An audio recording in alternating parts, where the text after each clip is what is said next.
네, 안녕하세요. 경제원탑 구독자분들께 인사드립니다. 저는 동아대학교에서 북한 문제를 연구하고 있고, 무엇보다 이 대한민국의 통일 문제, 그리고 앞으로 북한 주민들과 또 어떻게 우리가 살아가야 될 것인가를 늘 고민하고 있는 강동환 교수입니다. 반갑습니다. 최근 북한 내에 반체제 세력인 세조선이라는 단체가 등장했다고 합니다. 대체 어떤 조직이며 어떻게 생겨난 건가요? 근데 여러분들 우리가 북한 문제를 얘기를 할 때 과연 북한 내부에 반체제 세력이 등장할 수 있을까라고 질문한다면 대부분의 사람들이 그건 불가능하다라고 얘기를 합니다. 왜냐하면 뭐 말 한마디만 잘못해도 끌려가서 지도새도 모르게 뭐 목숨을 잃을 수 있다 이렇게 저희가 교육받아 왔기 때문에 반체제 세력이 북한 내부에 등장한다. 그건 굉장히 이례적인 일이라는 거죠. 근데 최근에 세조선이라는 단체가 생겨났습니다. 이들은 일단 유튜브를 통해서 자신들의 이 존재의 목적에 대해서 알렸는데요. 자신들이 얘기하는 존재의 목적은 바로 북한 김씨 정권의 타도입니다. 명확하게 목표를 제시를 해놨고 또 더 나아가서 북한에서 어떤 새로운 정당까지 자기들이 꾸리겠다라고 주장을 하고 있죠. 그런데 이러한 세조선이라는 단체가 주목을 받았던 이유가 이 김일성 사적비에 이게 먹물을 뿌리는 영상을 통해서 이 유튜브에 공개를 하게 됐죠. 저희가 그것을 보면서 진위 여부가 뭐 굉장히 서로 상반된 평가입니다. 뭐 어떤 분들은 그게 조작됐다, 그리고 세조선의 실체가 없다라고 주장을 하는데 뭐 그런 주장의 근거를 보면 이 김일성 사적비가 너무 작다, 뭐 이렇게 이제 얘기를 하는데 그거는 결정적인 단서는 아닌 것 같습니다. 왜냐하면 제가 북중 국경에 가서 사진을 촬영한 거 보면 사적비라는 것은 김씨 일가가 이 혁명 활동, 뭐 예를 들면 일제강점기나 6.25 전쟁 당시나 이렇게 그 혁명 활동을 한 곳에는 반드시 비석을 세워놓고 거기를 이 성지로 관리를 하고 있습니다. 그런데 그 비석이 굉장히 큰 것도 있지만 뭐 예를 들면 뭐 여기에서 뭐 김정숙, 김일성의 부인이죠. 김정숙이 뭐 압록강 강을 건넜다라고 얘기하면 그 나루터에 큰 비석을 세워놓고 그 내용을 써놓습니다. 하지만 아주 작은 비석도 이렇게 세워놓는 경우가 있는데 이 세조선이 공개한 유튜브의 비석을 보면 딱 그 정도 크기거든요. 그래서 뭐 크기가 작아서 이게 조작됐다 이런 주장들은 사실 좀 신뢰성이 떨어지는 것 같고 저는 오히려 뭐 이러한 그 사적비에 지금 먹물을 뿌리고 있는 뭐 장면이라든지 그리고 또 이게 약간 외곽입니다. 왜냐하면 도심 한가운데에도 물론 이런 사적비가 있지만 앞서 시골 마을에 어디를 가도 조그마한 그 혁명에 대한 뭐 사적이나 이유가 있는 곳에는 반드시 사적비를 세우기 때문에 꼭 평양 시내나 도심에만 세우는 게 아니라는 거죠. 그래서 저는 그런 점에서 이게 뭐 조작이 됐다 이렇게 이제 볼 수 있는 가능성은 굉장히 낮다. 오히려 세조선이라는 단체가 유튜브에 지금 이렇게 표방했듯이 김씨 일가의 타도 그걸 위해서 이렇게 새롭게 조직된 하나의 북한 내부 조직이라고 볼 수가 있고 또 하나 우리가 주목해야 될 게 북한 당국이 주민들의 체제 선전을 위해서 선전하는 영상이 있습니다. 그런데 그 영상 자료에 보면 새로운 정당을 꾸려서 새로운 정당을 꾸린 사람을 처벌하는 장면이 나옵니다. 그러니까 저희가 생각할 때 아니 북한에서 어떤 반체제 정당을 만들었으면 그냥 지도새도 모르게 끌고 가서 처형시키면 돼요. 그런데 그거를 선전 영상 자료로 만들어서 북한 주민들을 모아놓고 교양을 시키고 있습니다. 그 얘기는 이러한 일을 하면 너희들도 반드시 처벌될 수밖에 없다라는 것을 지금 보여주고 있다라는 거죠. 그 얘기는 이러한 사례가 지금 한두 건이 아니라 북한 당국이 굉장히 심각하게 받아들일 만큼 이러한 그 반체제 활동들이 북한 내부에서 나타나고 있다라는 것을 오히려 보여주는 증거라는 거죠. 그래서 저는 이 북한 체제가 굉장히 흔들리고 있고 그냥 멈춰 있는 것이 결코 아니다. 왜냐하면 우리가 북한을 갈 수 없고 늘 북한 당국이 보여주는 그 언론의 모습들만 보니까 늘 우리가 생각하고 있는 북한은 그냥 딱 멈춰 있고 뭐 톱니바퀴처럼 뭐 명령 체제가 잘 돌아가고 뭐 잘못하면 다 숙청 보내고 죽이고 이것만 생각하고 있는데 저는 북한 주민들이 지금 깨어나고 있고 그들을 통해서 북한 내부가 굉장히 흔들리고 있다 이러한 주장을 합니다. 북한 체제를 정면으로 반대하는 집단이 생겨났다는 건 그만큼 북한 내부의 결속력이 많이 약해졌다고 보이는데요. 현재 북한 주민들이 북한 체제와 김정은에 대해서 어떻게 생각하고 있나요? 우리가 북한 체제의 어떤 내구력이라고 보통 표현을 하는데 이 내구력을 평가할 때 김일성, 김정일 시대와 김정은 시대를 좀 구분할 필요가 있습니다. 보통 체제가 잘 굴러가기 위해서는 뭐 아니면 체제가 유지되기 위해서는 북한 주민들이 체제에 대한 어떤 정권의 충성도가 굉장히 높아야 되겠죠. 사상성의 결속이 잘 돼야 됩니다. 그런데 김일성, 김정일 시대 때는 그게 됐어요. 왜냐하면 내가 김일성, 김정일을 위해서 목숨을 바칠 수 있는 세대였어요. 그걸 북한에서는 총폭탄 세대라고 얘기를 하거나 뭐는 일당 100세대 이렇게 표현을 합니다. 즉 내 목숨을 바쳐서라도 김일성, 김정일을 사수해야 되겠다라는 그런 생각들이 있었고 그러한 사상성이 결집이 돼서 북한 체제가 어느 정도 굴러왔었죠. 그런데 이러한 균열의 요소가 언제부터 가기 시작하냐면 바로 고난의 행군 시기 때부터 이러한 균열이 조금씩 발생하기 시작합니다. 즉 북한 주민들이 자기가 살아가는데 당이 조선노동당이 자기를 먹여 살린 게 아니라 장마당이라는 시장이 나를 먹여 살린다라는 것을 고난의 행군 때 목도하게 됩니다. 왜냐하면 자고 일어나면 먹을 게 없어서 죽을 수밖에 없잖아요. 그래도 사람들이 300만에 되는 사람들이 죽을 수밖에 없었던 이유는 그 전까지 배급을 받았던 경험이 있기 때문입니다. 즉 내가 이렇게 있다 보면 당이 나를 먹여 살리겠지라는 그런 기대감이 있었던 거죠. 그런데 결론은 어떻게 됐습니까? 고난의 행군 때 300만의 사람이 아사한 겁니다. 북한 주민들이 깨닫기 시작한 거죠. 아, 나를 살리는 거는 당이 아니라 조선노동당이 아니라 바로 나를 살리는 거는 나 자신이구나. 실제 북한의 주체 사상이 바로 이 맥락이거든요. 모든 운명의 주인은 나 자신이고 그 길을 개척하는 것도 나 자신에게 있다 이렇게 얘기하지만 그 주체 사상의 모순이 이미 있어요. 나 자신이 내가 주인이지만 반드시 거기에 하나가 전제가 되는 게 수령의 영도를 받아야 됩니다. 이 모순이잖아요. 이미 내 운명의 주인이 난데 나는 반드시 수령의 영도를 받아야 된다.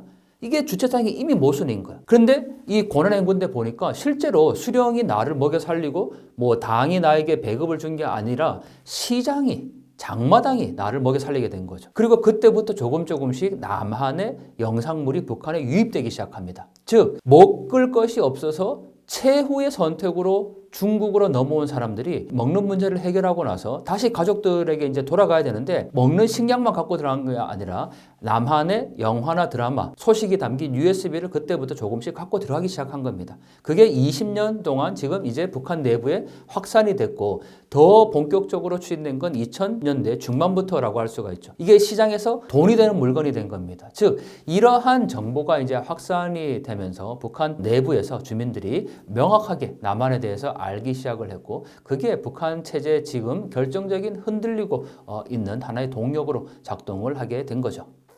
앞에서도 말씀해 주셨는데 남한 영상물이라든지 그런 게 이제 시장을 통해서 들어온다고 하는데요. 한류의 영향이 실제로 북한 주민들에게 어느 정도로 영향을 끼치는지 궁금합니다. 네, 한류. 사실 전 세계에서 뭐 K-팝을 비롯해서 영화나 한국 영화나 드라마의 인기는 뭐 우리가 생각할 상상을 초월합니다. 오죽하면 그 K-팝 하나 때문에 한국으로 가고 싶다라고 얘기하는 외국인들이 많을 정도죠. 그런데 그러한 한류의 바람이 북한이라고 예외는 아닙니다. 만약에 북한 체제가 잘 작동하고 이 체제가 계속 유지되기 위해서는 외부와 엄격히 단절하면 됩니다. 김일성, 김정일 시대 때는 그게 가능했어요. 외부로부터 들어오는 모든 정보를 다 차단을 했고 북한에서 그거를 모기장론이라고 얘기를 하는데 자본주의 황색 바람이 들어오는 것을 철저하게 막아라. 물론 지금도 그 주장을 하고 있습니다. 물론 조금은 이제 다른 차원이지만 김일성, 김정일 때는 이렇게 모기장론을 통해서 철저하게 막았는데 그 모기장에 이제 구멍이 뚫리기 시작한 거죠. 그래서 남한의 영화나 드라마, 남한의 노래가 이제 북한 주민들에게 전달이 된 겁니다. 그런데 여러분들 노래 한 곡이 사람의 생각을 얼마나 바꿀 수 있다고 생각하십니까? 만약에 한국 노래 한 곡이 북한 주민들에게 전달이 됐어요. 그 노래가 북한 주민들의 생각을 바꿀 수 있다고 생각하십니까? 사회주의 체제에서 완전히 우리가 얘기하는 빨간물이 든 사람들이 남한 노래 한 곡을 듣고 야 정말 이게 우리가 알고 있었던 이 북한 체제가 잘못된 거구나라고 경험할 수 있다고 여러분들 생각하십니까? 정답은 그럴 수 있다는 겁니다. 왜냐하면 북한에서 노래는 반드시 사상성을 담습니다. 김일성, 김정일, 김정은을 위해서 뭐 충성하자, 목숨을 바치자 이런 군가풍의 노래가 대부분의 노래들이고 만약에 뭐 느린 곡이라고 하더라도 뭐 장군님, 원수님을 위해서 내가 어떻게 목숨을 바쳐야 될까 이런 노래가 대부분의 가사의 내용입니다. 그런데 남한의 노래는 뭘 얘기합니까? 사람의 기본적인 감정을 얘기하잖아요. 사랑을 담고 있죠. 인간을 담고 있다는 겁니다. 그래서 북한 주민들이 남한 노래를 들으면 악감정이 녹았다 이렇게 표현을 하거든요. 그러니까 노래 한 곡이 수천 수만 톤의 이 쌀보다 더 위력이 있다라고 북한 당국이 얘기를 합니다. 그래서 북한 당국이 음악 정치라는 표현을 써요. 그래서 이 음악이 굉장히 북한에서는 중요합니다. 그리고 이 사회주의 체제의 선전선동에서 가장 중요한 게 음악인데 반대로 그 음악이 북한 주민들의 생각을 오히려 녹여내고 있다라는 거죠. 그리고 남한의 영화나 드라마를 보면 얼마나 배경이 화려합니까? 여러분들 한국 영화나 드라마 보면서 야, 대한민국이 참 잘 산다 이런 느껴본 적 있습니까? 예를 들면 주인공이 밥상을 놓고 밥을 먹는 장면이 많이 나옵니다. 근데 여러분들 그 장면 보고 야, 내가 사는 대한민국이 참 잘 사는구나 뭐 이렇게 생각해 본 적 있습니까? 없죠. 왜냐하면 그냥 쌀밥에 여러 가지 반찬들이 나오는 건 우리에겐 너무 일상인 거예요. 그걸 보고 야, 난 정말 좋은 곳에 산다. 대한민국 참 잘 산다. 이렇게 생각하는 남한 사람은 없다라는 거죠. 하지만 북한 주민들은 다릅니다. 어릴 때부터 썩고 병든 자본주의, 심지어는 거지 노숙자가 많은 남조선이라고 그렇게 교육을 받았는데 어느 날 남한의 영화나 드라마를 보니까 대부분 뭐 못 사는 사람의 배경으로 나와도 먹는 문제가 다 해결된 거예요. 그리고 배우들이 입고 있는 뭐 옷이라든지 피부가 너무 좋고 또 결정적인 장면이 있죠. 대부분 한국의 영화나 드라마를 보다 보면 아침에 출근하는 장면이 나오지 않습니까? 서울을 배경으로 하죠. 엄청나게 높은 고층 빌딩, 여의도에 이런 고층 빌딩이 보이고 있고 그 한강변을 따라서 수백 대의 차량들이 그냥 정체되어 있는 모습을 보이잖아요. 그런 모습들을 보면서 야, 자기들이 교육받아 왔던 썩고 병든 자본주의가 아니라는 사실을 사람들이 확인하기 시작을 하고 또 그 드라마나 영화 속에서 나오는 자유로움, 민주, 인권 이런 개념들을 주민들이 알아가기 시작하면서 북한 내부에서 한류가 확산되고 있는데 중요한 거는 정보에 대한 전달도 있지만요. 남한의 영화나 드라마를 담긴 이 USB나 마이크로 SD 카드 같은 이런 제품들이 북한 내에서 굉장히 비싼 가격에 거래가 되는 물품입니다. 즉 돈이 된다라는 거죠. 그러다 보니까 이 확산의 이 수준을 북한 당국이 통제하기 어려운 정도까지 왔다는 겁니다. 네, 이렇게 늘어나는 탈북이나 뭐 한류의 영향 등으로 이제 위기감이 느껴지는 김정은이 북한의 젊은 세대를 잡기 위해서 김주애를 내세운다는 의견도 있는데 남존 여비 사상이 강한 북한에서 과연 김주애를 후계자로 세우는 게 가능할까요? 김주애 후계자, 저는 결론적으로 불가능하다라고 말씀드립니다. 왜냐하면 북한 당국이 지금 가장 두려워하는 것은 바로 장마당 세대, 청년 세대들의 사상 이완입니다. 그러면 이 사상 이완이 어디서부터 비롯됐을까? 계속 저희가 강조하고 있는 장마당을 통해서 확산되고 있는 남한의 영향, 뭐 드라마나 영화를 보고 사람들의 생각들이 달라지고 있다라는 거죠. 그러면 김정은으로서는 지금 최근에 뭐까지 만들어냈냐면 반동사상문화 배격법이라는 거, 또 청년교양보장법, 심지어는 평양문화보호법이라는 이 법률을 만들었습니다. 반동사상문화 배격법의 핵심은 뭐냐면 한마디로 남한의 영화나 드라마를 보면 사형까지 처할 수 있다라는 법조항입니다. 그 정도로 지금 이 젊은 세대들 사이에서 남한의 영화나 드라마가 많이 확산되어 있고 그게 김정은으로서는 가장 체제를 위협하는 두려움의 대상이 되었다라는 거죠. 그래서 김주애를 지금 데리고 나온다 뭐 이렇게 이제 얘기하는 분들도 계시지만 김주애가 중요한 게 아니라 저는 김주애를 통해서 김정은의 권위를 오히려 보여주기 위한 김주애는 그야말로 하나의 들러리 포장이라는 겁니다. 그래서 저는 김정은이 얼마나 이 포악하고 잔인한 독재자인가를 다시 한번 강조할 수밖에 없는데 자신의 정권을 유지하기 위해서 자신의 딸까지 그 10대 딸까지 지금 활용하고 있다라는 겁니다. 즉 많은 사람들이 김주애가 나오니까 자꾸 김주애에 초점을 맞춰요. 그런데 김주애와 함께 나온 김정은에 초점을 맞춰야 되는 겁니다. 즉 아버지라는 의미가 굉장히 강조가 되는 거죠. 김정은의 나이가 이제 30살이 조금 넘었습니다. 그런데 북한에서는 반드시 어버이라는 존재가 있어야 돼요. 이게 핵심이에요. 수령이라는 존재죠. 주체 사상의 핵심은 내 운명의 주인은 나 자신이지만 반드시 수령의 영도를 받도록 되어 있습니다. 자애로운 어버이가 있어야 돼요. 그런데 사람들이 봤을 때 특히나 뭐 북한의 이 엘리트들 50대 60대들이 봤을 때 김정은의 이 30대의 모습들을 보고 그게 어버이라는 이미지로는 잘 각인이 안 된다라는 거죠. 그런데 김주애를 데리고 나와서 어떤 자상한 아버지로서 육신의 아버지로서의 그런 모습들이 자연스럽게 사상적인 부분들까지 자애로운 어버이로 이어질 수 있다라는 거죠. 그리고 뭔가 굉장히 애민을 강조하잖아요. 북한에 흔들리고 있다는 그 증거 중에 하나인데 이것도 자 북한이 뭐 김정은의 독재가 굉장히 강하고 어떤 통치가 잘 이루어지고 있으면 굳이 애민주의를 내세울 필요가 없어요. 북한 주민들의 뭐 환심을 살 이유가 없지 않습니까? 그냥 통제하면 되는 건데 그런데 계속 애민을 강조하면서 자기가 친어버이 같이 자상한 어버이 같이 그리고 북한 당국이 지금 제1로 내세우는 게 당 육아 정책이 제1의 정책이다라고 얘기를 할 정도로 이 어머니, 아이들 여기에 굉장히 지금 강조를 하고 있어요. 그러면 자기도 역시 그러한 육신의 아버지 또는 사상의 뭐 수령의 어버이 이런 이미지를 강조할 필요가 있다라는 거죠.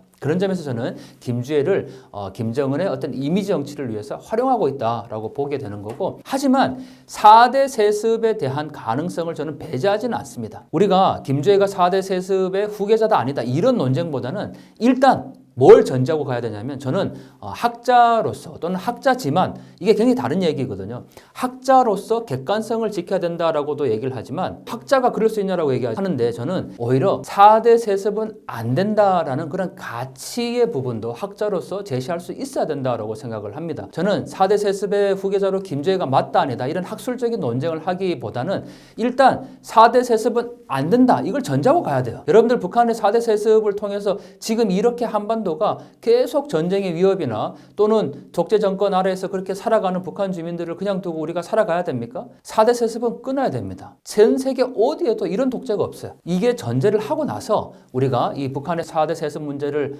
살펴봐야 되는데, 김정은의 건강 이상설은 명확히 있습니다. 우리는 그거를 준비를 해야 됩니다. 왜냐하면 최근에 나오고 있는 이 북한의 김정은의 모습을 보면 혼자 거동하기조차 어렵습니다. 앉았다가 일어서지를 못해요. 혼자 뭐 이렇게 계단을 내려가기도 어려운 모습들이 굉장히 지금 많이 포착이 되고 있습니다. 그런 점을 볼 때 김정은의 어떤 급사 이후에 벌어지는 상황에 대해서 우리가 준비해야 되겠지만, 우리가 이 김주애가 4대 세습의 후계자다 아니다 이런 조금 논쟁으로부터는 뭐 벗어날 필요가 있다는 거죠. 만약 지금처럼 북한 체제의 이탈과 붕괴가 계속된다면 김정은은 과연 어떤 태도를 보일지, 그리고 대한민국은 어떻게 될지 말씀해 주세요. 네, 북한 체제가 지금 흔들리고 있다는 결정적인 계기는 저는 바로 이 동서독의 사례와 비교를 하는데, 북한이 지금 어떤 조치를 취하고 있습니까? 지난 1월 15일 최고인민회의에서 김정은이 연설을 했는데, 거기에서 삼천리 금수강산 8천만 결의라는 단어를 쓰지 말라, 통일 동족이라는 단어를 쓰지 말라, 한국을 제1의 적대국으로 간주해라 라고 얘기를 했습니다. 그리고 지금 최근에 이 휴전선 일대 지대에 장벽을 세우고 지뢰를 매설하면서 탈북을 막고 있죠. 이러한 모든 것들이 저는 동독이 붕괴될 당시의 모습과 굉장히 흡사하다고 생각을 합니다. 체제 내부가 흔들리고 있으니까 어떻게든 지금 체제를 자기들이 수호를 해야 되는 거예요. 북한이 적화 통일의 그 야욕을 버리진 않았겠지만 이걸 전면으로 이제 내세우지는 않습니다. 오히려 이제 남한과 북한은 완전히 다른 국가, 개별 국가다. 우리 체제만 그냥 가겠다. 이렇게 김정은이 선포를 한 거거든요.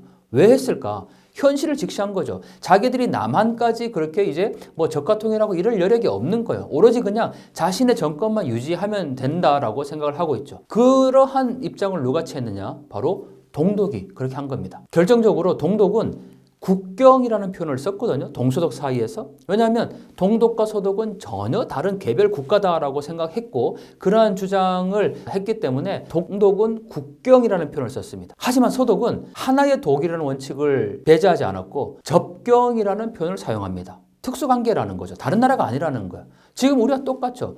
우리가 예전에 금강산이나 개성공단을 갈 때 우리는 입국, 출국이라는 단어를 쓰지 않고 입경, 출경이라는 단어를 썼습니다. 왜냐하면 같은 우리나라라고 생각을 했고 또 그게 다른 개별 국가가 아니기 때문이죠. 그런데 지금 북한은 어떤 모습입니까? 동독과 똑같이 남한과 북한을 완전히 다른 나라로 지금 설정을 하고 그 길을 가고 있다는 거죠. 저는 이러한 부분들이 바로 북한 체제가 흔들리고 있는 결정적인 모습이다라고 보고 있고 북한의 체제가 결코 오래 가지 않을 것이다라는 명확한 생각을 갖고 있습니다. 자, 그래서 지금까지 이 북한이 붕괴된다라는 주장은 계속 이어져 왔습니다. 뭐 심지어 저도 이제 유튜브를 하는데 그 많은 분들이 댓글에 야, 북한이 붕괴된다는 얘기는 30년 전부터 들었다. 그래서 지금 또 그 얘기냐 뭐 이렇게 얘기하는데 그때와 지금은 명확히 다릅니다. 저는 북한의 붕괴나 또는 북한의 체제 내부의 변화가 정말 얼마 남지 않았다고 주장을 하고 있고 그게 과거와는 전혀 다른 개념이 지금은 북한 주민들이 외부 정부에 노출되었다는 사실입니다.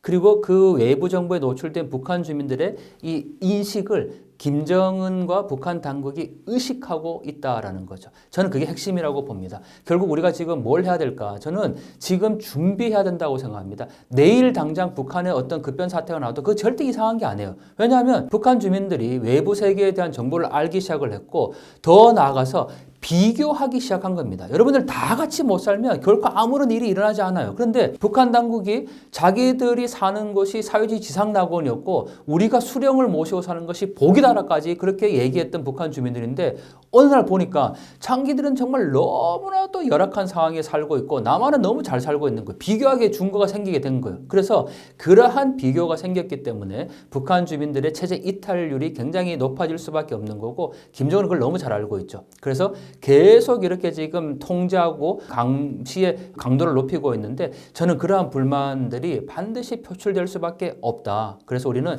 지금 준비해야 될 때입니다. 과거 30년 전에 북한이 붕괴한다라는 주장과 지금의 주장은 완전히 맥이 다릅니다. 그래서 우리가 어떻게 준비해야 될까? 저는 가장 먼저 우리 곁에 와 있는 탈북민들 인식의 전환이 필요합니다. 그들은 우리와 함께 살고 있는 대한민국의 국민이라는 점이죠. 저는 그들이 먼저 온 통일이다 이렇게 표현하는데 북한 체제와 남한 체제가 서로 각기 70년 이상을 다르게 살아왔기 때문에 분명히 다른 게 있어요. 그래서 우리가 이 먼저 온 탈북민들을 통해서 북한 주민들의 어떤 문화, 생각 이런 것들을 또 미리 알 수가 있고 또 정부 차원에서도 지금 당연히 북한 급변 사태에 대한 대응을 하고 있습니다. 뭐 대량 난민의 사태가 발생했을 때 어떻게 해야 될까 이런 부분도 우리 정부가 지금 다 대책을 마련하고 있는데 저는 우리 한 사람 한 사람이 북한에 대한 인식 그리고 그들을 받아들일 수 있는 어떤 마음 그리고 어떤 경제적인 상태 이런 것들을 준비하면 좋겠다. 하나만 좀 덧붙이면요. 많은 분들이 야 뭐 통일되거나 북한이 붕괴되면 모든 세금을 우리가 다 내야 되는 것 아닌가 이런 경제적인 우려를 하시는 분들이 계세요. 그런데 오히려 대한민국이 정말 솔직해지면 그러한 것들을 감당할 수 있는 충분한 경제적인 역량이 있습니다. 여러분들 지금 우리가 경제가 어렵다고 얘기했지만 여러분들 우리가 굶지는 않지 않습니까? 그리고 여러분 우리 너무 지금 잘 살고 있어요. 그걸 잘 인지를 못해요. 전 세계에서 대한민국만큼 지금 잘 사는 나라가 없어요. 이러한 경제적인 풍요로움을 갖고 있으면서도 자꾸 우리가 뭐 경제적으로 어렵다, 뭐 불황이다 이렇게 이제 얘기를 하고 있는데 그래서 북한에서 온 사람들까지 우리가 다 먹여 살려야 되나? 저는 그런 걱정 안 하셔도 된다고 봅니다. 탈북민들이 여기 오셔가지고 우리가 지금 그들을 먹여 살린 게 아니라 그들도 동일하게 세금 내고 똑같이 우리가 살고 있습니다. 북한 주민들도 마찬가지로 경제적인 가치를 반드시 만들어낼 수 있고 더 나아가서 우리가 북한 주민들을 자꾸 돈, 경제 뭐 이런 걸로만 생각하잖아요. 통일이 되면 북한이 지하자원 캐서 뭐 그걸 가지고 대한민국이 잘 살 수 있다 이렇게 얘기하는데 저는 오히려 그런 부분들보다는 사람이기 때문에 그들도 우리와 똑같이 자유민주주의와 인권과 경제적인 풍요로움을 함께 누릴 수 있어야 된다는 거 그게 저는 통일의 이유이고 지금을 바로 준비해야 될 때라고 생각합니다. 때가 저는 가까웠다고 주장합니다. 한 피를 나눈 한 민족이 한반도의 남과 북에 나눠서 살고 있는데요. 북쪽에 계신 분들이 강하게 넘어오시곤 하시죠. 그래서 탈북민에 대한 간단한 설명과 현재 대한민국에 얼마나 많은 탈북민들이 함께하고 계시는지 좀 말씀해 주실 수 있으실까요?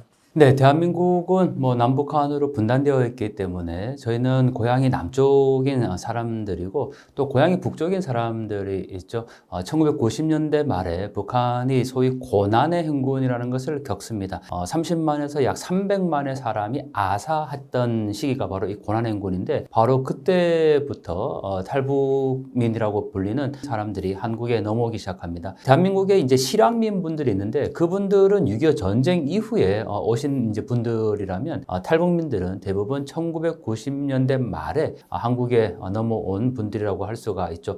보통 국내에서 이 탈북자, 뭐 탈북민, 또 자유민, 세터민 여러 가지 단어들로 불리기 때문에 저희가 도대체 어떤 의미인가 늘 이렇게 이해하기 어렵고 헷갈려하는데 정확한 명칭은 북한 이탈 주민이라고 공식적으로 법률로 사용을 하고 있습니다. 그걸 이제 줄이면 뭐 탈북민 정도가 되는데 이 탈북민 지금 국내에 약 3만 4천여 명 정도가 거주를 하고 있고 이러한 수치는 1990년대 말부터 즉 북한 이탈 주민 지원 법률이 제정된 이후부터 지금까지 누계된 숫자라고 할 수가 있습니다. 각 지역별로 특별히 이제 많이 분포가 되어 있는데요. 제일 많이 계신 곳은 인천, 경기, 서울 중심으로 보시면 되고 여기에서 멀어질수록 사실 조금 더 숫자가 줄어듭니다. 아무래도 서울을 많이 살고 싶어 하시는데 있는데 국내에 온 탈북민들이 뭐 본인이 원하는 지역에 다 살 수 있는 건 아닙니다. 국내에 들어온 탈북민의 그 기수가 있는데 이 기수별로 신청자를 받아서 서울에 가는 사람이 별로 많지 않다 그러면 서울에 갈 수 있지만 만약에 서울에 가는 희망자는 많은데 그 제한되어 있으면 추첨을 통해서 배치를 하게 됩니다. 그래서 전국에 걸쳐서 지금 생활을 하고 있는데 서울, 경기, 인천이 제일 많고 그 다음이 이제 대전 또 부산 요 정도 순위이고 각각 이 지역별로 나눠서 살아가고 있는데 우리는 그들을 탈북민이라고 부르고 있습니다. 그렇게 많은 분들이 탈북하는 그런 방법이 대체 어느 것들이 있는지 좀 궁금합니다. 네, 이 탈북민들이 일단 왜 한국에 왔을까? 이게 굉장히 중요한데요. 시기적으로 나눠서 살펴볼 필요가 있습니다. 1990년대 중반부터 2000년대 초반까지 소위 고난의 행군 시기에는 탈북민들이 그야말로 먹는 문제 때문에 압록강과 두만강을 건넌 겁니다. 300만의 사람이 아사했던 시기니까 뭐 자고 일어나면 부모님이 돌아가시거나 자고 일어나면 자녀가 죽을 수밖에 없는 먹을 게 없었어요. 그러한 시기를 경험을 했기 때문에 바로 그때 선택할 수 있는 유일한 방법은 압록강과 두만강을 건너서 중국으로 올 수밖에 없었고 거기에서 한국까지 들어오게 되는 계기죠. 그런데 우리가 이렇게 생각해 보면 압록강, 두만강은 한반도에서 가장 위쪽에 있지 않습니까? 그럼 그 강을 건너면 당연히 중국입니다. 그럼 중국에서 어떻게 한국까지 이제 올 수 있을까? 바로 오면 좋겠지만 사실 중국과 북한은 혈맹 관계이기 때문에 중국은 탈북민을 다 강제 북송을 시킵니다. 보통 우리가 난민협약이라고 이제 가입이 되어 있고 중국도 그 난민협약에 가입이 되어 있는 국가입니다. 어떤 사람이 친변에 정치적인 문제로 자기가 위협을 느꼈다면 난민 신청을 할 수가 있죠. 경제적인 문제도 마찬가지입니다. 하지만 중국은 북한에서 넘어온 사람들을 난민으로 인정하지 않고 불법 도강자라고 인식을 하고 있기 때문에 다 북한으로 다시 북송을 시킵니다. 북송되면 뭐 생명을 유지하기가 사실 어려운 상황이죠. 그렇기 때문에 중국에서는 한국으로 바로 올 수가 없고 물론 예전에 고난행군 시기를 지났던 2000년대 초반에는 중국에 있는 해외 대사관 뭐 예를 들면 독일 학교라든지 독일 대사관이라든지 이런 곳에 직접 들어가면 됐어요. 왜냐하면 거기 치외복권 지역이니까. 그러다 보니까 이게 1990년대 말과 2000년대 초반에 이렇게 많은 분들이 중국에서 해외 대사관들을 통해서 한국으로 이제 넘어오게 됐는데 그게 완전히 막혀버렸습니다. 왜냐하면 많은 수가 그렇게 이제 탈북을 하다 보니까 중국이 엄격하게 관리하면서 감시하면서 이제 그 방법은 완전히 끊기게 됐고 결국 다른 루트를 살펴볼 수밖에 없는데 그 대안이 바로 중국을 다 종단을 합니다. 그러니까 압록강, 두만강을 넘어와서 중국을 다 종단하면 쿤밍이라는 곳이 있어요. 곤명이라고 부르는데 그 쿤밍에 와서 그 다음에 가는 곳이 베트남, 미얀마, 라오스 이렇게 동남아 지역입니다. 거기까지 밀림을 숲을 헤치고 가서 마지막 최종 도착지가 태국입니다. 이 메콩강을 건너서 태국까지 오면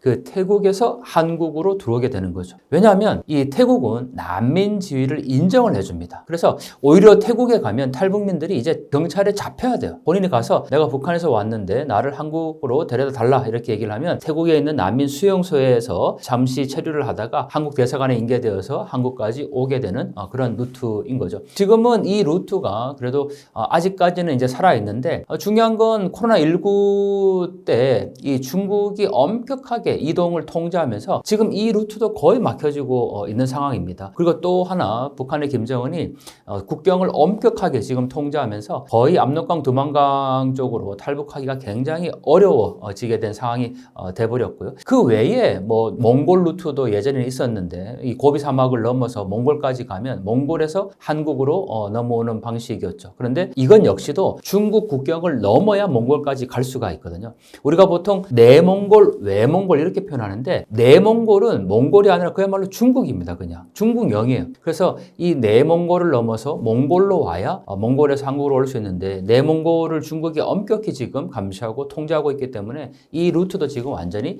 닫혀버린 상황이죠. 그래서 탈북민들이 한국에 오기까지가 굉장히 지금 어려운 상황이고 또 하나 제가 그 탈북의 동기에 대해서 말씀을 드렸는데 1990년대 말과 2000년대 초반까지는 이렇게 먹는 문제 때문에 온 거예요. 정말 먹고 살기 위해서 왔습니다. 그런데 2000년 중반 이후부터 지금까지는 더 나은 곳에서 살아봤으면 하는 그런 마음 때문에, 심지어는 젊은 부부가 아이들 자녀 때문에 한국으로 탈북했다라고 이야기하기도 하고, 또 20, 30대 청년들, 우리 이제 한국에서는 MZ세대인데 북한의 이 MZ세대 청년들이 한국의 영화나 드라마를 보고 나도 저런 곳에 가서 한번 살아봤으면 좋겠다, 이런 마음을 안고 한국에 지금 들어온 경우도 있습니다.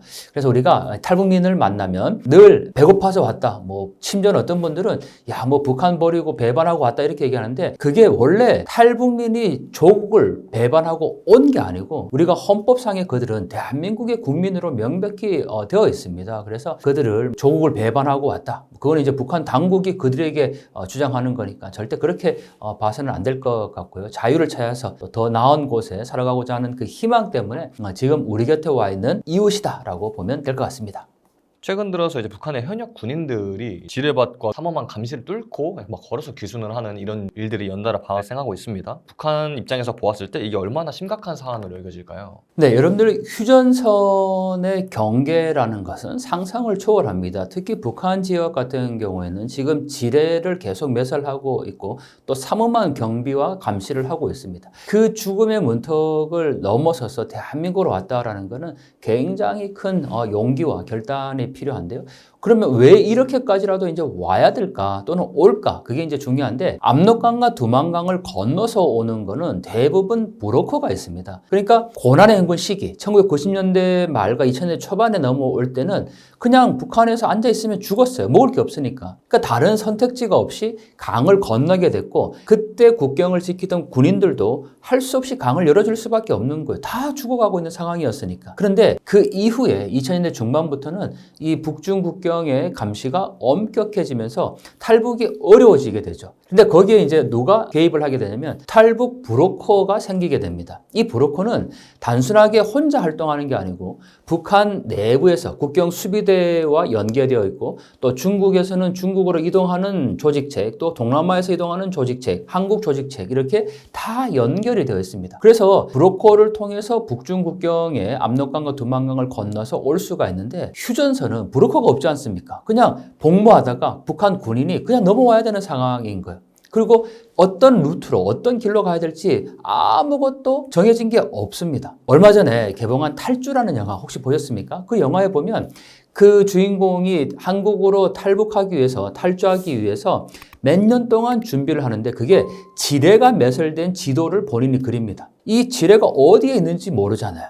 그리고 계속해서 북한 당국이 지금 이 지뢰를 또 매설하고 있습니다. 그리고 또 여기 지금 GP라고 얘기하는 거기에 감시 초소가 있기 때문에 탈북하기는 정말 어렵죠. 그런데 이러한 상황을 뚫고서라도 지금 오고 있는 추세가 바로 지금의 상황인데, 왜 올까? 저는 한국에서 보내고 있는 이 정보가 굉장히 중요한 역할을 하고 있다고 봅니다. 계속 지금 뭐 라디오라든지, 또 지금 최근에는 학성기라든지, 또 남한의 영화나 드라마가 담긴 USB나 뭐 마이크로 SD 카드, 이런 것들이 이제 북한 내부에 들어가다 보니까 한국이 잘 산다는 것을 알게 됐고, 또 북한이 군 복무가 10년입니다. 10년 동안 복무하면서 그 북한 내부의 모순을 이 청년들이 알게 되는 거죠. 보통 북한의 군대가 17살에 군을 가게 되니까 10년 복무를 하면 27까지 복무를 합니다. 뭐 요새는 12년이라고 하니까 거의 20대 전부를 군에서 보내야 되는데, 그러한 상황에서 남한에 대한 정보를 알게 되면서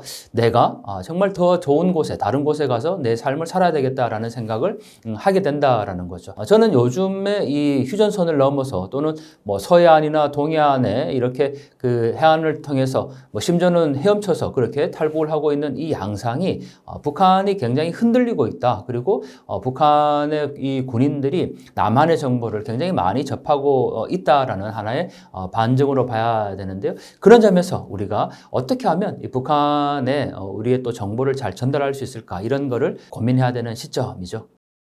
심지어 또 최근에는 북한의 외교관들의 탈북도 급증하고 있다고 하는데요. 지위가 있는 위치인데도 불구하고 북한의 외교관들이 앞다투어 탈북을 감행하는 이유는 무엇일까요? 네, 최근에 북한의 고위 엘리트들이 탈북이 증가하고 있고, 또 말씀하신 것처럼 해외 주재 북한 대사관에서 탈북하는 경우가 굉장히 많습니다. 뭐 가장 최근의 예로는 쿠바 참사였던 리일기 참사가 이번에 또 탈북했지 않습니까? 리일기 참사의 증언들을 들어보면 한마디로 잘 살기 위해서 왔다라는 겁니다. 그리고 또 하나는 북한 체제에 희망이 없다라는 거죠. 엘리트들은 말 그대로 북한에서 최고의 교육을 받고 최고의 대우를 받습니다. 그런데 우리가 한국의 대사관에 나가 있는, 해외 대사관에 나가 있는 외교관들과 조금 다르게 생각해야 되는 게 자기 스스로가 벌어먹고 살아야 돼요. 그게 굉장히 큰 차이입니다. 북한 당국이 어떤 물자를 보내주거나 뭐 지원금을 보내줘서 살아야 되는데 그러한 물자들이 잘 안 오는 거죠. 그러면 최소한의 생활을 해야 되는데 이게 보통 외교관들이 자기가 먹는 문제를 해결해야 될 정도로, 그리고 여기에서 그치지 않고 또 반대로 북한 당국에 보내야 되는 상납금도 있습니다. 이 북한 본국으로부터 어떤 지원도 없는데 반대로 여기에서 물자를 북한으로 보내줘야 되는 상황인 거죠. 2중, 3중의 이 고충을 당하고 있고, 뭐 그거는 그래도 경제적인 문제니까 뭐 참고 견딘다고 할 수 있지만 제일 중요한 거는 체제에 대한 희망이 없다라는 겁니다. 이 대사관에 나와 있는 북한 외교관들은 일단 정보를 접하지 않습니까? 자기들이 북한 내에 있었을 때는 정말 북한을 사회주의 지상낙원으로 생각을 했겠죠. 그렇지만 해외에 나와서 보면 이 정보를 통해서 대한민국이 얼마나 잘 살고 있는지, 자유가 있는지, 무엇보다 민주주의와 인권이 있다는 것을 알게 되는 거고, 또 여기에서 조금만 잘못하면 본국으로 송환되는 늘 파리 목숨과 같은 그런 위치에 있는 게 북한 이 대사관의 외교관들의 행보라고 할 수가 있겠죠. 그러다 보니까 정말 어떻게 해야 내 앞으로 미래를 살아갈 수 있을까, 이런 고민 가운데 그 길이 열려지게 되면 다 탈북을 할 수밖에 없고, 또 최근에는 대한민국 정부가 해외에 나와 있는 북한 대사관의 해외 주재 외교관들에 대해서 굉장히 환영한다는 그런 메시지를 은연중에 계속 보내고 있습니다. 왜냐하면 한국에 지금 온 고위급 북한 탈북민 가운데 태영호 의원도 있는데 뭐 국회의원만 지금 2명 나왔지 않습니까? 그리고 또 최근에는 이 민주평통사무처장이라고 해서 이게 차관급 자리인데 거기에 이 태영호 의원이 가게 됩니다. 이러한 메시지들을 계속 북한에 보냈고 그러한 정보를 접하게 된 엘리트들이 한국에 가도 내가 생활할 수 있고 더 나은 미래를 만들 수 있구나라는 생각을 하게 되면서 지금 이렇게 탈북 러시가 이루어지고 있다 볼 수 있죠. 단순히 해외에 나와 있는 사람들뿐만 아니라 북한 내부에서 생활하는 고위층 사이에서도 탈북에 대한 수요가 많다고 볼 수 있을까요? 네, 국내 와 있는 대부분의 탈북민들은 본인들을 평민이라고 얘기를 합니다. 북한에서 장사를 했거나 신분이 조금 낮은 사람들이었죠. 뭐 이들은 한국에 올 수 있는 기회가 브로커와 접촉할 수 있는 기회가 많습니다. 예를 들면 대부분 양강도 해산이라는 지역이 지금 중국과 북한 사이에 가장 경계가 느슨한 지역이고 대부분의 밀수라든지 탈북이 이 지역을 통해서 이루어지기 때문에 한국으로 오는 많은 탈북민들은 이미 남한에 대한 정보를 사전에 알고 있고 또 브로커와 접촉할 수 있는 기회가 많습니다. 심지어는 뭐 북한 내부에서 이렇게 그 탈북을 도와주는 또는 뭐 그 브로커와 연계된 그런 조직책들이 활동할 수가 있을 정도였는데, 하지만 북한의 엘리트들은 대부분 다 평양 지역에 살고 있지 않습니까? 평양 지역에 있으면서 자기들의 체제 모순을 알고 있습니다. 왜냐하면 이게 3대 세습까지 이어지게 되면서 가장 결정적인 계기가 지금 4대 세습의 얘기가 나오고 있는데, 아니 우리가 생각해 봤을 때 이 고위 간부들의 나이가 대부분 50대, 60대입니다. 근데 지금 김주애가 이제 겨우 10대입니다. 김정은이 30대 등장했을 때도 야 내가 정말 이 지도자를 따라가야 되나라는 그런 체제 내적인 불만들이 굉장히 많았다고 이 소식통들을 통해서 전해지고 있는데, 4대 세습의 10대 소녀에게 지금 이 자신들의 운명을 맡겨야 되는 그런 상황이기 때문에 너무 어떤 내부적인 불만이나 체제 모순을 엘리트들은 잘 알고 있습니다. 그래서 평양에 있는 일부 고위층들이 뭐 직접적으로 이렇게 탈북하는 것은 아직까지는 어렵지만 그 외 다른 지역에 있는 엘리트들, 예를 들면 양강도라든지 뭐 함경도라든지 또는 평안도, 이런 평양 이외의 지역에 있는 고위급 간부들, 뭐 예를 들면 제가 알고 있는 분 중에도 북한에 이제 청년동맹이라는 조직이 있는데 그 청년동맹 비서가, 그 도 책임 비서가 탈북한 경우도 있습니다. 즉 저는 정보가 들어갔고 그들에게 어떤 기회만 주어진다면 반드시 한국으로 올 수밖에 없을 것이다. 하지만 이 평양에 있는 엘리트들은 워낙 지금 촘촘하게 감시와 통제가 이루어지고 있고, 또 평양에서 온 가족들이 다 이 탈북을 하기 위해서 북중 국경으로 이동한다라는 것은 굉장히 어려운 일이거든요. 그러다 보니까 굉장히 제약이 있지만 기회가 된다면 반드시 그들도 한국으로 오고 싶어 할 것이다. 저는 그렇게 확신합니다. 험난한 고난 끝에 탈북한 탈북민들이 한국에 들어오게 되면은 북한과는 전혀 다른 환경에 놓여지게 되잖아요. 이때 탈북민들이 대체로 느끼는 가장 큰 차이는 무엇이라고들 얘기하나요? 네, 많은 탈북민들이 한국에 와서 적응 과정에 어려움을 겪기도 합니다. 북한에서는 대한민국이 잘 사는 곳, 뭐 자유민주주의가 있는 곳 이렇게 알고 오는 경우가 많은데 막상 와서 보면 또 한국 사회가 그렇게 호락호락하지는 않습니다. 탈북민들이 한국에 오면 정착 지원 제도라는 것이 있습니다. 저는 이게 굉장히 잘 되어 있다라고 생각을 하는데 예를 들면 임대 아파트를 무상으로 이제 공급을 해주고 만약에 병원에 가야 한다면 그냥 1급 의료 체계로 받을 수가 있고 뭐 대학을 간다고 하면 공립 같은 경우는 100% 등록금을 다 지원받을 수가 있습니다. 또 취업을 하면 뭐 취업 장려금도 주게 되는 거고요. 그러니까 경제적인 어떤 제도적인 문제는 너무너무 잘 되어 있지만 탈북민들이 국내에 와서 가장 힘들어하는 것이 뭐냐라고 물어보면 바로 차별적인 시선이라고 얘기를 하거든요. 그러니까 아무리 배부르고 뭐 경제적인 어떤 지원이 있다고 하더라도 우리 사회에서 구별짓기라는 것이 있죠. 야, 저 탈북자, 탈북민 뭐 이렇게 이제 우리가 바라보게 되는 거고 심지어는 초창기에 지금은 이제 많이 좀 이 남북한 주민 통합 사업이라고 해서 이런 부분들이 누그러졌지만 처음에 탈북민들이 대한민국에 왔을 때 한국에서 뭐 조국을 배반하고 북한을 배반하고 가족을 다 버리고 온 사람들이다 이런 얘기까지 했었거든요. 그런 말 한마디가 정착 과정에서 굉장히 큰 상처가 됐고 지금까지도 그 말 한마디에 의해서 세상으로 나오지 못하고 움츠러드는 그런 탈북민들을 제가 본 적이 있는데 바로 그런 점에서 우리가 탈북민들에 대한 가장 좋은 정착 지원 제도 방안은 바로 그들에 대한 따뜻한 환대다라는 생각을 저는 합니다. 그들은 그냥 고향이 북쪽인 거고 또 저희는 고향이 남쪽에서 태어난 사람들이기 때문에 그냥 고향이 다른 사람들끼리 만나서 조금의 문화적인 차이는 있겠지만 함께 어우러져 살아가는 대한민국 국민이라는 점은 변함이 없죠. 그리고 또 많은 분들이 뭐 북한에서 오신 분들이 야, 뭐 우리가 낸 세금으로 뭐 먹여 살린다라고 얘기하지만 탈북민들 다 경제 생활합니다. 그들은 우리보다 세금 더 많이 내는 사람들도 많아요. 우리가 내는 세금만으로 그들이 살아가는 건 결코 아니다. 오히려 그들도 대한민국에 와서 자랑스러운 대한민국 국민으로 지금 살아가고 있다는 것을 우리가 꼭 기억하면 좋겠습니다. 김정은이 남한을 적대적으로 대하고 있는데요. 최근에 있던 이제 북한 수해 지원에 대한 대한민국 당국의 제안에도 강경하게 거부 의사를 밝혔다고 합니다. 북한이 이렇게까지 대한민국을 적대시하는 이유가 무엇인가요?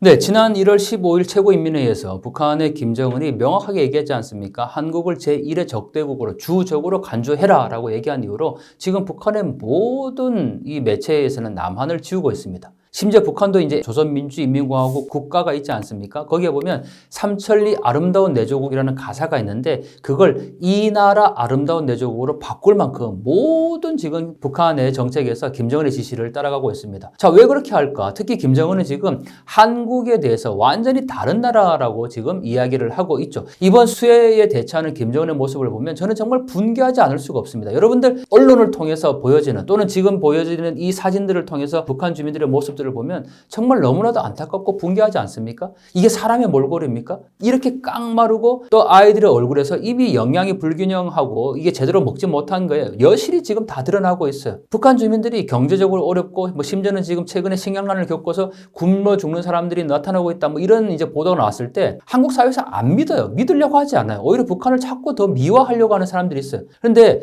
아무리 숨기려고 해도 진실은 드러날 수밖에 없는데 이번 수해 때 이 북한 주민들의 모습들을 보면서 저는 정말 경악을 금치 못했습니다. 그런데 김정은이 지금 수해 지원에 한국이 지원하겠다는 것을 안 받았습니다. 아니 지금 인민들을 먹여 살릴 수 있는 능력이 안 돼요. 그런 상황에서도 지금 스스로 자기들이 자력갱생할 수 있다. 우리가 외부의 도움 없이 우리 힘으로 일어나는 것이 우리의 미덕이다. 이렇게까지 얘기를 합니다. 김정은은 지금 굉장히 심각한 딜레마에 빠질 수밖에 없습니다. 1월 15일 날 한국을 주적으로 간주해라고 이렇게 지시를 했고 애국가까지 지금 바꾸고 있는 그런 상황인데 갑자기 한국으로부터 지원을 받았어요. 그것도 한국에서 지원할 때는 어떤 명목입니까? 같은 동포, 동족 이렇게 지원을 하잖아요. 그러면 김정은의 지시가 모순될 수밖에 없다라는 거고 자신의 통치 역량에 치명타를 받을 수밖에 없기 때문에 인민들이 저렇게 굶어 죽고 뭐 수해가 나서 지금 어떤 상황에 처해 있는지도 모르는데도 수해의 지원을 받지 않고 있다라는 거. 저는 그래서 이 김정은의 이 독재의 포악성, 잔인함이 정말 이번 수해를 통해서 잘 드러나고 있다라고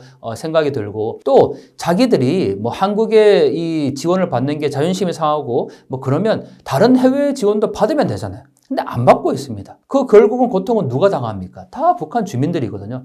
여러분들 북한에 이번 수해가 났을 때 그 천막촌을 한번 보셨습니까? 여기가 사람이 살 곳입니까? 한국에서 수해가 나면 어떻게 합니까? 여름이면 냉방, 겨울이면 난방이 되는 그런 실내 체육관 같은 곳에 또 작은 텐트를 칩니다. 그리고 거기에 두세 사람씩 가족 단위로 생활을 하게 되는 거죠. 그런데 이번에 공개한 이 천막촌을 보면요. 운동장에 수십 개의 천막을 세워놨습니다. 지금 북한도 영상 30도가 넘는 한여름 더위입니다. 자기도 김정은도 여기에 왔다가 안에 천막 안에 들어가서 땀을 삐질삐질 내서 옷을 벗어 제끼는 장면까지 나옵니다. 그런 곳에 지금 수재민들이 살고 있어요. 생활하고 있어요. 먹는 문제 어떻게 해결합니까? 씻는 거, 물 어떻게 해결합니까? 수십 명이 그 텐트 안에 지금 살고 있거든요. 여기에 지금 또 수해 지역에 나타나는 질병, 전염병 어떻게 막을 겁니까? 북한의 의료 체계는 완전히 붕괴됐거든요. 그러니까 이렇게 인민들을 굶겨 죽고 말려 죽고 비가 오면 이렇게 물에 빠뜨려 죽고 이렇게 이제 하고 있는 그런 상황에서도 수해 지원을 받지 않는다라는 거, 김정은 정제의 포악성을 다시 한번 보여주는 모습이라고 할 수가 있죠. 그만큼 이 김정은의 지금 관심사는 오직 자기의 정권을 유지하는 것, 그거밖에 없다라는 겁니다.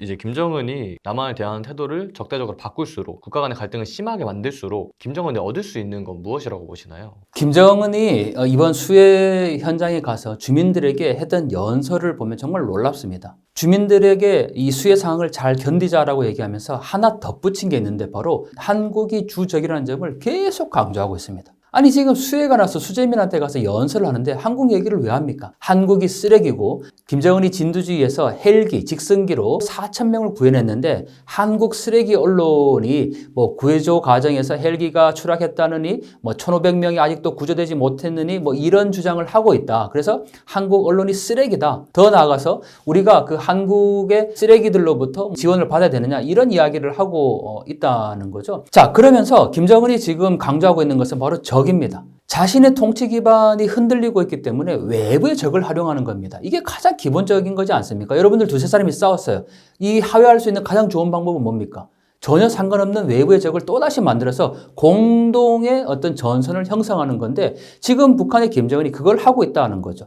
수해가 나서 북한 주민들의 불만이 최고조로 달해져 있는 상황인데 여기에서 지금 남한이 적국이고 이 적대국은 어쩔 수 없다. 이런 대적관을 우리가 가져야 된다. 심지어 그렇게 고조로 표현합니다. 우리가 대적관을 더 강하게 가져야 된다. 이렇게 얘기를 하고 있거든요. 그래서 이러한 불만들을 지금 남한으로 돌리고 있는데 왜 그렇게 하겠습니까? 자신의 정권 유지를 위해서 남한 을 끊임없이 적으로 만들어놔야 되는 거예요. 지금은 하회 협력을 하고 뭐 이런 시기가 아니라는 거죠. 우리도 마찬가지지만 북한 당국도 김정은도 뭐 남한과 지금 하회 협력해서 뭐 평화를 얘기하고 그렇게 자신이 지금 통치하는 게 아니라 남한과는 완전히 별개의 나라로 오로지 가면서 자기들만 지금 오로지 정권을 유지하면 된다. 그게 핵심이라는 거죠. 그래서 이 한국에 대해서 끊임없이 대적관을 얘기를 하고 있는 상황인데 결국 피해, 고통 누구에게 갈까요? 북한 주민들이라는 거죠.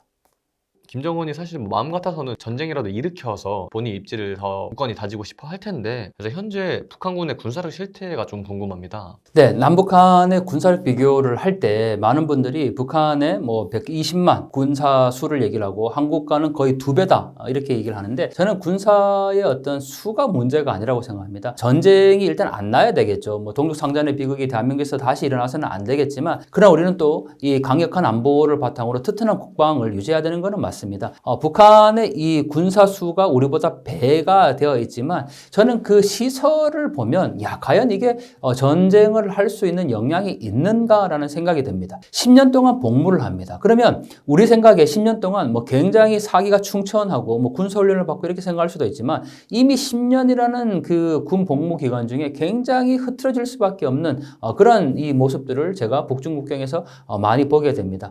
북중 국경에서 제가 촬영한 영상이나 사진들을 보면요. 그곳은 그야말로 중국과 국경을 맞대고 있는 가장 경비가 삼엄하고 이 사기가 높아야 되는 그런 곳인데도 북한 군인들이 남군 여군이 서로 연애하는 장면도 포착할 수가 있었고 또 굉장히 뭐 이렇게 흐트러져 있는 뭐 총을 옆에 두고 그냥 뭐 낮잠을 자거나 그런 모습도 확인할 수가 있었습니다. 북한의 어떤 군사력을 평가할 때 바로 북한 군인들이 갖고 있는 생각들 그리고 열악한 시설에 놓여져 있는 상황들을 북한 군인도 잘 알고 있을 거다라고 생각을 합니다. 우리가 최근에 이 휴전선 근방에서 탈북하고 생활하고 있는 북한 군인들의 수가 계속 지금 늘어나고 있지 않습니까? 왜 오겠습니까? 남한의 영화나 드라마 또는 방송을 듣고 남한에 대한 정보를 아는 것도 있지만 자신들이 생활하고 있는 그 군대 생활이 너무 열악하다라는 것을 본인들이 안다라는 겁니다. 군인들이 먹는 문제 해결 안 되잖아요. 제가 이 북중국해 촬영한 영상 사진 보면 지금 이 군인들이 식량을 구해서 가고 있는 모습이 나옵니다. 그리고 이 군대 막사가 있으면 반드시 그 옆에 밭이 있어요. 그걸 경작을 하고 있는 이 군인들의 모습을 볼 수 있죠. 한겨울에 북한 주민들이 압록강과 두만강에 나와서 물을 길어 갑니다. 물이 안 나오니까요. 그런데 군인도 예외가 아니에요. 이 북한 군인들이 한겨울에 압록강에 나와서 얼음을 깨고 물을 길어 가는 장면을 그냥 쉽게 볼 수 있습니다. 물조차 제대로 나오지 않는 군대 막사시설이니까 나머지 보급품이라든지 이런 것들은 전혀 이루어지지 않다라고 봐야 되겠죠. 그러면 무기 체계는 어떨까? 당연하지 않습니까? 아니, 군인들을 먹고 재우고 지금 뭐 생활할 수 있는 시설이 그 정도인데 과연 무기 체계가 제대로 작동이 되겠습니까? 예전에 하나 그 북한의 그 영상에서 아주 이슈가 됐던 게 있는데 지금 북한의 공군조종사들을 김정은이 엄청나게 강조하고 있습니다. 그런데 그 공군조종사가 훈련을 하는데 모형 비행기도 아니고 손에 이 조종관을 잡고 그냥 이렇게 연습하는 이게 공군조종사의 훈련 장면이 공개된 적이 있습니다. 아니, 훈련을 하려면 기름이 있어야 되는데 기름 어디서 구합니까? 이러한 상황들로 볼 때 저는 북한의 군사력이 현저히 낮을 수밖에 없다. 하지만 중요한 거는 그렇다고 우리가 또 방심해서는 안 된다. 항상 이 군사력이라는 것은 뭐 보이지 않는 전력이라는 것이 있기 때문에 우리가 또 이 강력한 안보와 또 튼튼한 국방을 계속 유지를 해야 되는 것은 맞습니다. 하지만 너무 과대평가로 북한의 군사력을 그렇게 평가할 필요는 없다라고 생각을 합니다. 그렇다면 과연 이제 김정은이 본인의 목적을 위해서 먼저 전쟁을 일으킬 수 있을까요? 그럴 가능성은 얼마나 될지 궁금합니다. 여러분들 우리가 평화를 원하거든 전쟁을 준비하라는 말이 있습니다. 김정은이 전쟁을 일으킬 수 있을까? 저는 그렇지 않다라고 명확히 주장을 합니다. 그러면 우리가 이 뭐 군사력이나 뭐 국방력을 뭐 소홀해도 되냐? 그 얘기는 절대 아닙니다. 전쟁을 일으킬 수 없다라는 것과 우리가 이 튼튼한 안보를 유지해야 된다는 것은 다른 얘기인 거죠. 김정은이 왜 전쟁을 먼저 도발하지 못할까? 지금 물론 대외적으로는 계속 지금 김정은이 뭐 전쟁을 준비해야 된다. 전쟁의 상황까지 지금 가는 그런 이 정황들을 보여주고 있습니다. 말은 그렇게 합니다. 내일이라도 당장 지금 뭐 한국을 쳐들어올 것 같은, 침략할 것 같은, 한국을 침략할 것 같은 그런 메시지를 계속 보내고 있어요. 그런데 오히려 이러한 메시지들은 북한 내부에서 자신들의 정권을 유지하기 위한, 체제 결속력을 이어지기 위한 외부의 적을 만들기 위한 하나의 레토릭이라는 겁니다. 왜 전쟁을 먼저 감행할 수 없을까? 김정은의 지금 가장 관심사는 자신의 정권을 그냥 유지하면 되는 거예요. 뭐 남한을 적화통일하고 물론 그거를 이제 뭐 대외적으로 공표하지는 않고 뭐 그런 상황이 오면 하겠지만 이제는 뭐 남한을 적화통일하고 이런 이야기보다는 남한과 북한은 전혀 다른 이제 개별 국가고 우리는 우리대로 그냥 이 길을 가겠다. 그 얘기는 뭡니까? 자기의 정권만 그냥 유지하면 되는 거예요. 왜 북한의 김정은이 트럼프와 회담을 하면서 가장 관심을 뒀던 게 바로 정전협정을 종식하고 평화협정을 체결하려고 했겠습니까? 그 협정을 가장 핵심적인 거는 미국과 또는 남한으로부터 외부적인 그 공격을 받지 않고 자신의 체제를 인정해달라는 겁니다. 그게 핵심이었어요. 김정은의 입장은 다른 게 없습니다. 오로지 그냥 자기의 정권을 유지하고 그게 4대 세습으로 이어지면서 계속 그냥 그렇게 가면 되는 거예요. 그런데 굳이 자기가 지금 이러한 상황에서 전쟁을 일으켜서 이걸 남한을 적화시키겠다 이러한 영향도 안 된다는 것을 김정은은 너무 잘 알고 있습니다. 그렇기 때문에 남한을 제1의 적대국으로 간주해라. 그리고 완전히 별개의 국가로 지금 간주해라라는 그런 주장을 하고 있다라는 거죠. 그런데 저는 김정은이 이렇게 전쟁을 미리 감행하지는 못하지만 자신의 정권 유지를 위해서 끊임없이 핵무기와 미사일 개발을 하고 있다는 것은 변함이 없다는 사실이죠. 여러분들 우리가 핵을 이게 공격령이다 뭐 아니면 북한 김정은의 체제 수호령이다 또 이렇게만 논쟁을 하고 있는데 사실 핵을 쓰는 순간 모두가 전멸입니다. 그건 너무 잘 알고 있거든요. 김정은도 알고 있겠죠. 그래서 이 핵무기를 개발하고 끊임없이 군사력을 증강하는 것은 자기의 정권을 유지하기 위해서 이렇게 핵 하나 지금 움켜쥐고 미국으로부터 어떤 침략이나 미국으로부터의 뭐 외세로부터의 침략을 막기 위한 하나의 수단이다 이렇게 얘기를 하고 있지 않습니까? 김정은이 이거를 사용해서까지 언제까지 뭐 자신의 어떤 야욕을 채울 것이다라고 생각하지 않고 그냥 지금 정도 수준에서 북한 정권이 흔들리지 않는 요 체제만 유지하면 된다라는 거죠. 그런 점에서 우리가 뭐 너무 북한의 어떤 전쟁의 위협 가능성 이런 것들을 부각시켜서는 안 되는 것 같고 저는 오히려 지금 자꾸 뭐 남북한이 과거에는 평화로웠는데 지금 자꾸 전쟁 위협으로 간다. 남북한이 뭐 강대강의 구도로 간다. 이런 주장을 하는 사람들이 오히려 한반도의 평화를 지는 해치고 있다라고 생각을 합니다. 왜냐하면 자꾸 가대평가를 해요. 지금 전쟁 상황이 나고 있는 상황이 아닌데도 마치 지금 뭐 우리가 전쟁을 하고 있는 것처럼 그렇게 얘기를 하는데 이 지금의 어떤 강경책이 저는 결코 강경책이 아니라 그게 보편성이라는 겁니다. 우리 정부가 지금 북한에 대해서 주장하고 있는 게 뭡니까? 북한 인권 개선을 얘기하고 있지 않습니까? 그게 강경책이 아니에요. 인권이라는 개념은 인류 보편적 관점에서의 보편성이거든요. 그걸 주장하는 게 왜 강경입니까? 그리고 북한 정권에 대해서 그렇게 하면 안 된다라고 지금 국제사회와 함께 이야기를 하고 있잖아요. 그게 왜 강경입니까? 북한 내부도 변화해야 된다라고 얘기를 하고 있는데 그게 왜 강경이에요? 마치 사람들이 지금 남한 정권이 굉장히 강경책을 써서 전쟁의 위협까지 그렇게 북한을 몰고 가고 있다라고 얘기를 하지만 저는 그게 오히려 이 평화를 해치는 하나의 주장이다. 저는 오히려 우리가 이 현실을 좀 직시할 필요가 있고 가장 기본, 저와 여러분들이 지금 어떻게 살아가고 있는지를 보면 됩니다. 저와 여러분들은 자유민주주의, 인권, 경제적인 풍요로움을 다 누리고 있잖아요. 그러한 것들을 북한 주민들도 함께 누릴 수 있게 해야 된다는 것, 그게 바로 북한 인권입니다. 네, 경제 원탑. 아무래도 가장 핵심적인 주제는 경제 분야인데 왜 갑자기 북한 문제일까라고 많은 분들이 생각할 수 있습니다. 하지만 이 북한 문제는 경제와 결코 떨어질 수 없습니다. 여러분들이 경제에 관심을 두는 이유가 뭡니까? 결국은 지금 이 한반도가 어떻게 변화되고 있고 앞으로 미래를 어떻게 준비할 것인가가 우리의 관심사인데 북한 문제 결코 과거와는 지금 다른 방식의 이 상황들이 펼쳐지고 있다. 그리고 저희가 뭐 여기서 거창하게 통일이라는 것까지 얘기하지는 않겠지만 그래도 이제 북한 주민들과 어떻게 함께 살아가야 될지를 고민하고 또 준비해야 될 때라고 생각을 합니다. 지금 우리가 준비하는 것이 오히려 우리에게 가장 필요한 조치다라는 생각을 합니다.